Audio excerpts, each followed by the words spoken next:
ধর্ষক, নারী ও শিশু নির্যাতনকারীদের জনসম্মুখে সর্বোচ্চ শাস্তি দেওয়া হবে।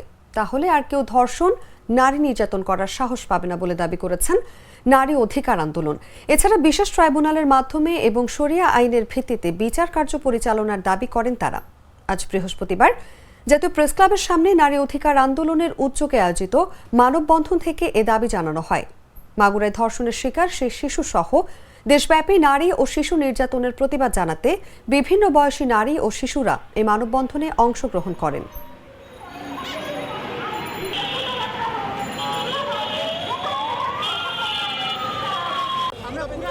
কুরআনের বিধান অনুযায়ী আমরা শাস্তি চাই, প্রত্যেকটা কাজের, প্রত্যেকটা কোনো কিছুরই কোনো সঠিক বিচার হয় না। আর বিচার না হওয়ার কারণে এদের দিন দিন শুধু পেয়ে যাচ্ছে, কোনো বিচার নেই, একদম কোনো বিচার নেই।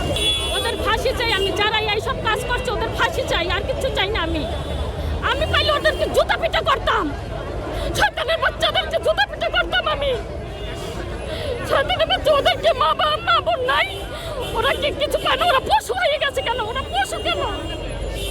সূরা নূরে এসেছে আল্লাহ রাব্বুল আলামিন আমাদেরকে পর্দা বিধান ফরজ করে দিয়েছে, সুতরাং পর্দা করাটা ফরজ। আর এই ফরজ আল্লাহর আদেশ যে মানবে, যেখানে আল্লাহর আদেশ চলবে সেখানেই শান্তি আসবে।